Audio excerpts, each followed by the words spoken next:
Subscribe sekarang channel YouTube Novelas Kadina. Gratis. Bab 5221. Elaine berdiri di pinggir jalan keluar bandara dan terus menelepon Jacob, tetapi dia tidak bisa tersambung. Dia mengumpat, si brengsek Jacob ini, aku tidak tahu dia pergi kemana, tidak menjawab teleponku. Claire bertanya padanya, Bu, apakah ibu yakin ibu sudah berbicara dengannya tentang waktu itu? Elaine berkata dengan jengkel, tentu saja. Aku sudah memberitahunya dengan jelas. Dia juga sudah berjanji lewat telepon, tapi entah kenapa dia belum muncul dan tidak menjawab telepon. Dia benar-benar tidak bisa diandalkan. Claire juga buru-buru mengeluarkan ponselnya dan menelepon Jacob. Tetapi teleponnya memang tidak dijawab seperti yang dikatakan Elaine. Dia berkata dengan ekspresi sangat gugup, Ayah, dia tidak mungkin mengalami kecelakaan, kan? Sekarang belum waktunya tidur, kok teleponnya nggak bisa dijawab? Charlie buru-buru menasihati, istrimu jangan berpikir membabi buta. Ayah cukup baik. Tidak mungkin terjadi kecelakaan, mungkin dia sedang tidur. Sebaiknya kita pulang dulu untuk melihatnya. Ya? Claire setuju dan berkata, cepat pulang jika ayah tidak ada di rumah. Kita harus keluar untuk melihat, sungguh tidak bisa memanggil polisi.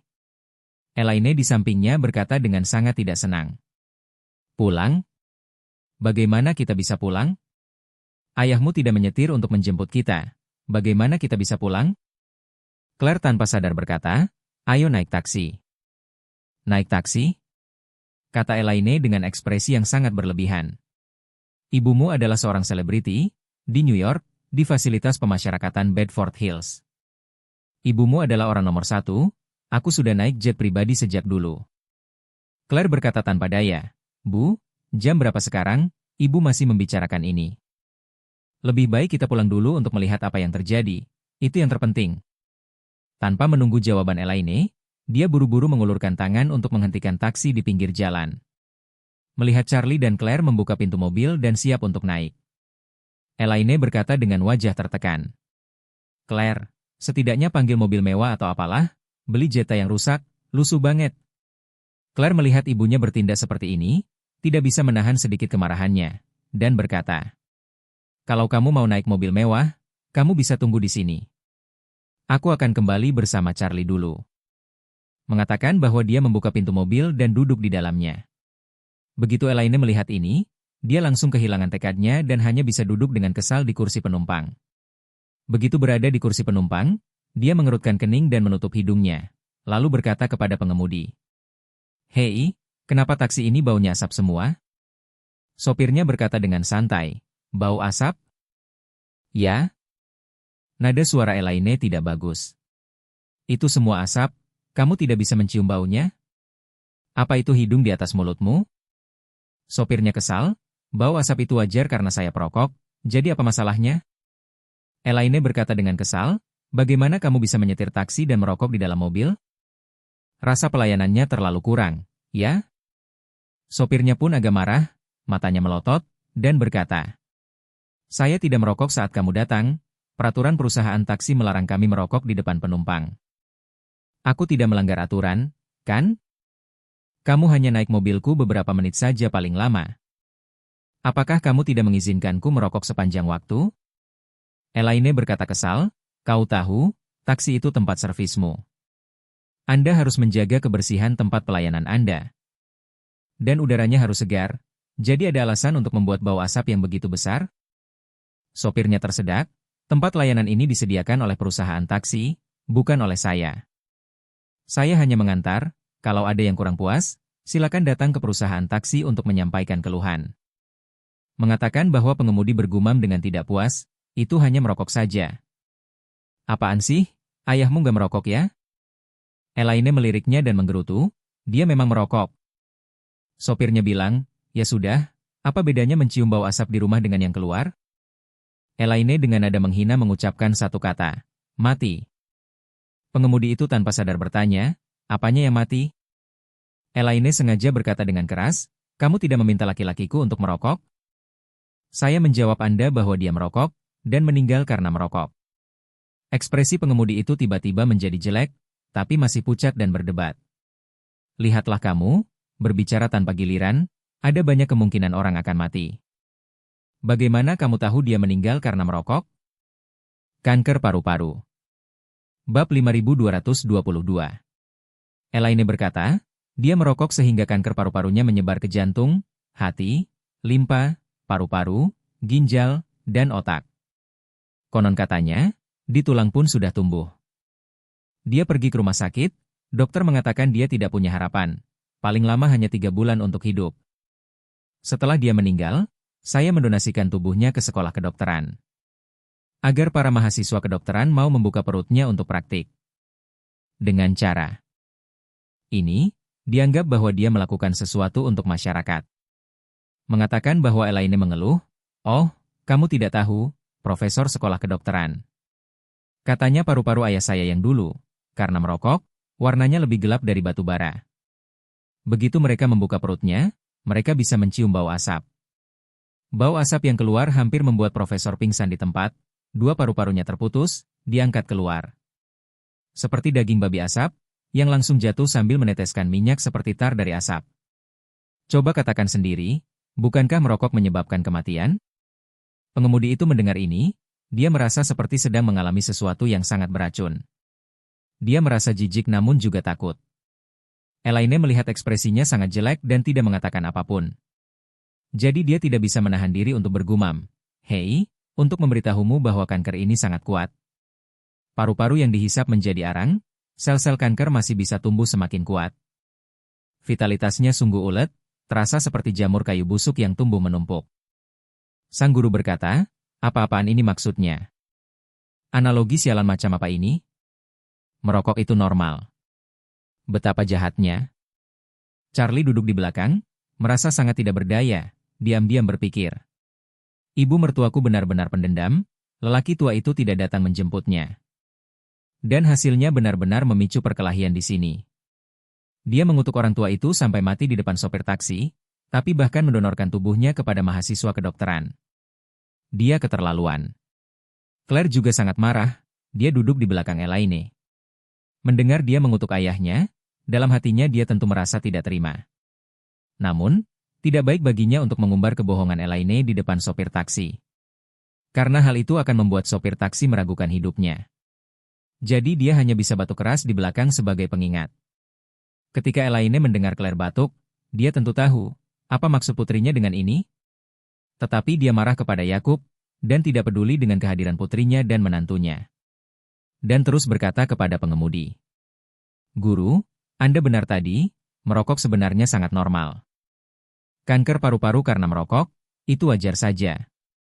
Silakan saja merokok, lagi pula hidup di dunia ini, bukan untuk hidup dengan rasa sakit." Ekspresi pengemudi itu malu, sambil tergagap dia berkata, "Ahem, ini merokok dengan baik sangat berbahaya bagi kesehatan. Saya bisa merokok lebih sedikit, atau sesedikit mungkin." Elaine tersenyum dan bertanya, "Guru, berapa batang rokok yang Anda hisap sehari?" Pengemudi itu dengan canggung memegang kemudi dengan satu tangan. Dengan tangan yang lain menggaruk kulit kepalanya, dan berkata dengan tidak percaya diri, "Saya sedikit lebih. Sehari, mungkin itu sedikit lebih dari 1 bungkus." Elaine mengangguk, dan berkata dengan santai, hampir sama sebelum orang tua itu pergi, dia merokok 1,5 bungkus dan hidup hingga 30 tahun lebih. Hasilnya, dia sudah pergi. Setelah berkata demikian, dia memandang ke arah pengemudi, dan bertanya dengan rasa ingin tahu. "Guru, saya lihat Anda berusia 40 atau 50 tahun, kan?" Sang guru tersenyum, Saya berusia 52. "Keren." Elaine mengacungkan jempol, lalu berkata dengan serius, "Anda hanya perlu berpegang pada garis ini, dengan modal yang cukup, terima kenyataan, dan bertahan selama 10 tahun lagi. Kamu akan hidup 2 kali lebih lama dari usia suamiku." Ekspresi sang guru saat ini jauh lebih buruk daripada menangis. Elaine saat ini tidak bisa menahan perasaan. "Sebenarnya, katakan padaku apa arti orang yang hidup begitu lama? Dia meninggalkanku begitu saja bersama anakku dan melanjutkan perjalanannya. Sebenarnya, terkadang aku berpikir lebih baik jika orang itu adalah aku. Aku akan meninggal lebih awal dan mendapatkan kelegaan yang baik." Sang master mengamati mobil di bawah konsol tengah rak, sambil melirik sebungkus rokok di dalamnya, dengan perasaan campur aduk. Claire tidak tahan lagi, jadi dia menepuk bagian belakang kursi Elaine. Dan berkata dengan marah, "Bu, kenapa ibu belum selesai juga?" Elaine berbalik dan berkata dengan rasa keadilan, "Claire, aku menahan pikiran dan kesedihanku untuk ayahmu. Dan menggunakan kasus pribadi ayahmu untuk mengingatkan pria ini agar memperhatikan kesehatannya. Jika dia bisa berhenti merokok setelah mendengar kata-kata ini, bahkan jika itu hanya untuk mengurangi jumlah rokoknya dan hidup beberapa tahun lagi. Tidakkah kau pikir aku telah menyelamatkan hidupnya?" Bab 5223. Mengatakan bahwa Elaine melambaikan tangannya, "Lupakan saja, kita tidak menyelamatkan hidupnya. Menyelamatkan setengah hidupnya, seperempat hidupnya. Tidak terlalu berlebihan, kan? Konon katanya menyelamatkan nyawa lebih baik daripada membangun pagoda 7 tingkat. Dengan cara seperti ini, ibumu dianggap memberiku sedikit kebaikan, kan?" Claire dengan marah bertanya padanya, "Bagaimana dengan ayah? Jika kamu berbicara tentang ayah seperti itu, apakah kamu tidak takut merusak kebaikannya?" Elaine berkata dengan wajah serius, "Dia sudah meninggal, jadi apa salahnya aku membicarakannya?" Claire berkata dengan marah, "Bu, terlalu berat untuk mengatakannya lagi." Ketika Elaine melihat Claire benar-benar marah, dia buru-buru berkata, "Baiklah, baiklah, aku tidak akan mengatakan apapun, oke?" Setelah berkata demikian, dia berkata kepada pengemudi, "Tuan, Anda, di masa depan harus terus merokok. Jangan menganggap serius perkataanku barusan, anggap saja aku sedang menggodamu." Sudut mulut pengemudi berkedut beberapa kali dan berkata dengan canggung, Itu. Oke. Selanjutnya dalam perjalanan ini, Elaine tampaknya hampir meluapkan semua unek-uneknya dan tidak mengatakan sepatah kata pun. Charlie dan Claire pun tak berbicara lagi karena suasana canggung ini, mereka sepanjang jalan terdiam. Lebih dari setengah jam kemudian, taksi berhenti di depan area Villa Thompson One. Charlie membayar, dan mereka bertiga keluar dari mobil. Pengemudi melihat 3 orang berjalan pergi, mengambil setengah bungkus rokok, dan melemparkannya keluar jendela sambil mengumpat dan bersumpah, "Persetan denganmu, aku tidak akan merokok lagi." Charlie, sebelum memasuki pintu, dalam cahaya senja, melirik ke arah pengemudi dan melihatnya melempar sebuah kotak dan merasa takjub. Mereka bertiga mendorong barang bawaan mereka ke dalam permukiman, mereka mendengar suara klakson mobil pendek dari belakang. Ketiganya tanpa sadar menoleh ke belakang, hanya untuk melihat sebuah SUV Mercedes-Benz besar melaju perlahan. Jendela mobil diturunkan, dan seorang wanita menjulurkan kepalanya keluar, terkejut. "Aduh, Elaine. Kapan kamu kembali dari Amerika?" Elaine mendengar ini, langsung terkejut, dan berkata, "Horiah? Benarkah itu kamu?" Horiah mengendarai mobilnya ke depan dan berhenti tepat di samping Elaine. Berbaring di jendela dengan wajah puas dan berkata sambil tersenyum, "Elaine, kamu benar-benar menarik. Kamu pergi ke Amerika Serikat selama sebulan dan masih tidak bisa mengenaliku sebagai kakak iparmu?" Kedua alis Elaine langsung berkerut. Ada beberapa suara yang naik dan turun dalam hatinya saat ini. Suara pertama adalah, "Sial, bagaimana bisa wanita ini mengendarai Mercedes? Kapan dia menjadi begitu kaya sehingga dia mampu membelinya?" Ada 2 orang cacat yang terbaring di rumah, dan seorang ibu tua berusia lebih dari 80 tahun.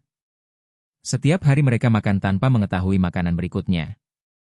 Dari mana dia mendapatkan mobil Mercedes-Benz?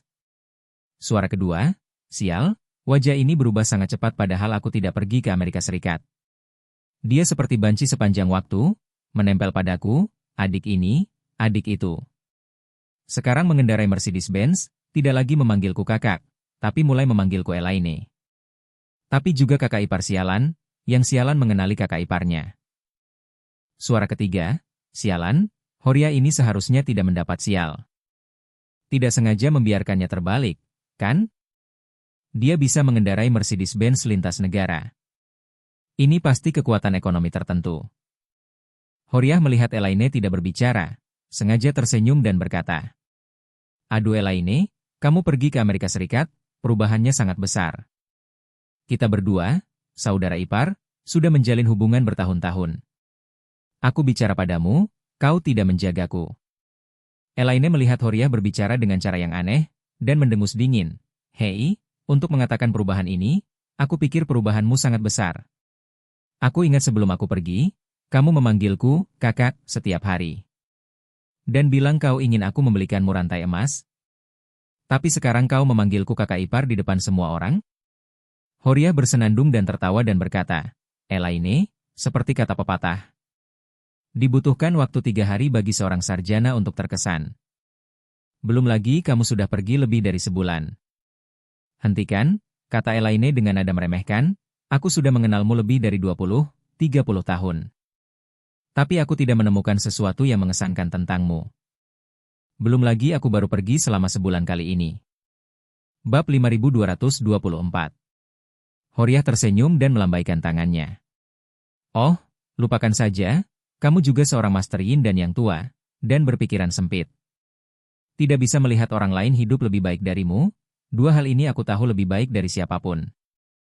Aku juga tidak akan menunjukkan wajahku yang panas ke pantatmu yang dingin, pergilah dulu, selamat tinggal. Setelah mengatakan itu, dia menginjak pedal gas. Mercedes-Benz mengeluarkan raungan mesin, meninggalkan ketiganya jauh di belakang. Tubuh Elaine gemetar karena marah, menggertakkan giginya dan mengumpat. Sialan, beraninya wanita ini bertingkah gila padaku, dia pasti menemukan kesempatan untuk menyerah. Claire berkata dengan santai, bagus jika Bibi punya kesempatan untuk berbalik. Keluarga mereka memang sedang dalam kesulitan sebelumnya, apalagi neneknya. Paman dan sepupu, kudengar mereka sudah berbaring di tempat tidur. Hampir tidak mampu mengurus diri mereka sendiri. Semua tergantung padanya, sekarang mereka punya uang, hari-hari mereka pasti lebih baik. Elaine berkata dengan marah, aku katakan padamu, Claire, di dunia ini, siapapun bisa hidup dengan baik, tapi hanya keluarga ini yang tidak bisa. Claire terkejut dan bertanya, kenapa? Bu, pada akhirnya, kita semua adalah keluarga. Darah lebih kental daripada air, meskipun kedua keluarga itu tidak akur lagi, tetapi mereka tetap saudara. Tidak. Elaine menggertakkan giginya dan berkata, biar kukatakan padamu. Terkadang orang yang ingin menyakitimu sampai mati adalah orang-orang yang dekat denganmu. Kau tidak tahu betapa kejamnya Horia sialan ini. Ketika berbicara tentang hal ini, Elaine tidak bisa tidak mengingat saat itu. Ketika Horiah berbuat curang dan hampir menipu dirinya sendiri hingga kehilangan uang keluarganya. Saat itu, jika bukan karena Charlie, dia benar-benar sudah tamat. Pada saat itulah Elaine benar-benar menyadari bahwa mereka bisa saja memakannya hidup-hidup jika mereka diberi kesempatan. Oleh karena itu, Elaine kepada Horiah sangat penuh kebencian dan sangat waspada. Alasan mengapa dia dekat dengan Horiah adalah karena Horiah telah menjilati Elaine seperti anjing pesek. Sehingga Elaine menemukan rasa superioritas yang besar. Dan dia menikmati sensasi menginjak Horiah di bawah kakinya. Pada saat yang sama juga khawatir tentang perasaan pahanya yang meregang. Namun, meskipun dia membawa Horiah makan, minum, dan bermain setiap hari, dia masih selalu ingat bahwa Horiah adalah kalajengking ular yang memakan manusia tanpa mengeluarkan tulangnya. Dan dia harus selalu berhati-hati untuk mencegahnya menggigitnya lagi. Awalnya dia pikir Horiah pasti tidak mungkin untuk dibalikan dalam kehidupan ini. Tapi tak kusangka, wanita ini berubah secepat itu.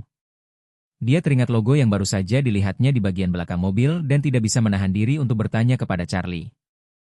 Menantu yang baik, mobil jenis apa G500 itu? Mahal sekali ya? G500, kata Charlie dengan santai, adalah Mercedes-Benz G besar di dalam yang satu.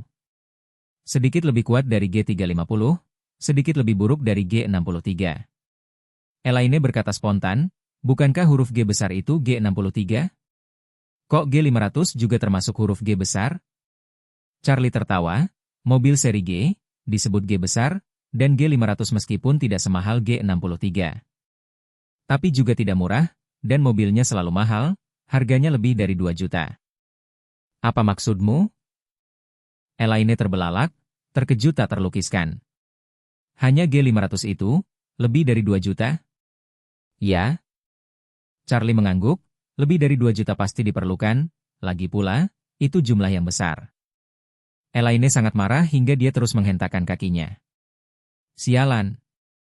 Tuhan itu buta. Horiah bisa bawa mobil 2 juta dolar. Bagaimana dia bisa melakukan itu? Keluarganya sangat miskin sehingga mereka bahkan tidak bisa membuka tutup panci itu. Tapi mereka masih pakai Mercedes-Benz Big G seharga 2 juta dolar. Dari mana dia dapat wajah kayak gitu? Charlie mengucapkan kata-kata yang menyentuh hati. Bu, karena orang-orang mampu membeli mobil semahal itu. Tentu saja bukan hal yang mustahil untuk mengungkap pot itu. Sebelum mereka benar-benar bisa menemukan potnya. Namun kini tampaknya mereka telah berbalik arah. Elaine teringat sesuatu dan mengerutkan kening. Benarkah, Wendy? Kurasa aku pernah mendengarnya berkata sebelumnya. Wendy terlibat dalam perusahaan etiket itu, bisnisnya tampaknya cukup bagus. Sial, kukira dia sedang bekerja. Tidak menyangka bisa mendapatkan uang sebanyak itu. Charlie menggelengkan kepalanya. Bu, sepertinya tidak mungkin, meskipun penghasilan Wendy bagus. Setahun menjelang akhir, diperkirakan akan membeli setengah dari G besar. Belum lagi dia sepertinya hanya bekerja beberapa bulan saja. Dari mana dia bisa mendapatkan uang sebanyak itu? Situasi perusahaan etiket Wendy's, Charlie sebenarnya masih relatif jelas. Lagi pula, perusahaan itu didirikan agar dia yang menjalankannya sejak awal. Dengan kerjasama dari Orville dan Isaac, perusahaan etiket kali ini melakukan bisnis yang baik. Jika menurut etiket umum, perusahaan berusaha keras untuk menekan model wanita etiket. Perusahaan itu memang bisa menghasilkan banyak uang. Namun, Wendy kini dianggap telah direformasi. Dan juga pernah mengalami cobaan menjadi korban, maka perusahaan bersikap ikhlas. Bukan hanya komisi yang ditariknya lebih sedikit, ia bahkan menciptakan banyak keuntungan bagi para pekerja. Membeli mobil komuter untuk wanita saja dan menyewa sopir tetap saja sudah menghabiskan biaya yang tidak sedikit. Selain itu, laba bersih perusahaan tidak 100% masuk ke kantong Wendy. Wendy hanya bisa mendapatkan bagian kecil saja, jadi dari perhitungannya. Setahun kemudian, pendapatan yang cukup untuk membenarkan Mercedes tidaklah realistis. Mendengar itu, Elaine bertanya dengan wajah ngeri. Kalau bukan Wendy, apa Horia akan sulit membelinya sendiri? Ini juga tidak mungkin. Horia wanita tua pemalas ini tidak memiliki banyak jaringan. Dan tidak banyak keterampilan, apa yang bisa dia lakukan untuk menghasilkan omset? Bab 5225. Kebangkitan Horiah yang tak terduga membuat emosi Elaine tiba-tiba menjadi amat kacau. Jangan melihatnya tinggal di rumah mewah dan mengendarai mobil mewah. Tetapi dia tahu betul dalam hatinya bahwa hal-hal itu tidak ada hubungannya langsung dengan dirinya. Dengan kata lain, kehidupan ini, dan uang, selain menghabiskan uang ditipu. Kalau dibilang dia dapat uang hasil jeripayahnya sendiri, itu belum seberapa. Oleh karena itu, dia sekarang sangat ingin mengetahui satu hal. Dari mana Horiah mendapatkan uang untuk membeli Mercedes G500 itu? Jika uang itu diperoleh oleh putrinya, maka dia dalam hatinya kurang lebih bisa merasa lebih baik. Karena mereka menghabiskan uang menantunya. Horiah tidak lebih baik, belum lagi dia hanya mengendarai Mercedes G500 seharga 2 juta saja. Ia sendiri beberapa waktu lalu pernah mengendarai Rolls-Royce culinan seharga puluhan juta, jadi ia berada di depannya. Tetapi dia takut, bagaimana kalau uang itu hasil kerja Horiah sendiri? Jika memang begitu, dia pasti tidak akan menerimanya. Jadi, sambil berjalan, dia bergumam, saya benar-benar tidak mengerti. Horiah butuh pendidikan, penampilan, dan tubuh serta bentuk tubuh yang ideal. Tak apa. Dia mengalami kecelakaan di tambang batu bara hitam beberapa waktu lalu. Hamil, mempermalukan diri sendiri, bagaimana mungkin wanita jalang seperti itu berubah? Claire melihat ibunya sudah sedikit jahat, dan berkata cepat. Oh, Bu, jangan risaukan masalah ini lagi, jalani hidupmu sendiri. Bukankah itu sudah cukup? Kamu selalu mengkhawatirkan apa yang dilakukan orang lain. Elaine berkata dengan sangat serius, jika orang lain mengendarai Mercedes-Benz G besar. Aku pastinya tidak akan memasukkannya ke hati, tapi kenapa Horiah? Sambil berkata demikian, dia menggertakkan giginya dan berkata, tidak, aku harus segera menyelesaikan masalah ini. Melihat bahwa tidak ada gunanya membujuknya, Claire tidak membuang kata-kata lagi. Ketika mereka bertiga sampai di depan villa mereka, Elaine melihat ke halaman melalui pintu pagar listrik, dan langsung marah, mengumpat dengan marah. Sial. Jacob sialan ini, mobilnya diparkir di rumah. Dia sama sekali tidak mau menjemput kita. Lihat bagaimana aku menghadapinya saat aku memasuki rumah. Setelah itu, dia mengambil alih pimpinan, mengendalikan kursi roda elektrik, dan bergegas ke halaman, langsung menuju gerbang. Claire takut ibunya akan bertengkar dengan ayahnya begitu dia sampai di rumah, jadi dia segera mengejarnya. Pintu didorong terbuka, dan mereka bertiga tidak dapat membuka mata. Karena bau asap rokok, alkohol, dan makanan berjamur yang menyengat di dalam rumah sebelum mereka masuk. Melihat ruang tamu besar yang awalnya didekorasi mewah, kini seperti tempat pembuangan sampah. Ada puntung rokok yang dibuang, kotak rokok, dan segala jenis botol anggur di mana-mana. Yang lebih menjijikan lagi, banyak makanan yang sudah dimakan malah dibuang begitu saja dengan mulut terbuka. Ini adalah puncak musim panas, dan sisa makanan di kotak makan siang hampir berjamur dan berbau, sungguh menjijikan. Baik Claire dan Elaine terkejut dengan kekacauan di depan mereka. Dan otak mereka mengalami korsleting, dan mereka tidak tahu harus berbuat apa untuk sementara waktu. Namun, Charlie melihat sekilas sosok malu meringkuk di sofa di ruang tamu. Bukankah ini ayah mertuanya? Saat itu, Jacob sudah sangat mabuk. Dia mengenakan celana dalam boxer. Bagian tubuh atasnya telanjang dan dia terjatuh miring di sofa. Di tangannya, ada sebotol vodka berkualitas tinggi yang sudah diminum lebih dari setengahnya. Jadi, dia berjalan cepat, ingin memeriksa kondisi Jacob, tetapi ketika dia mendekat untuk melihatnya,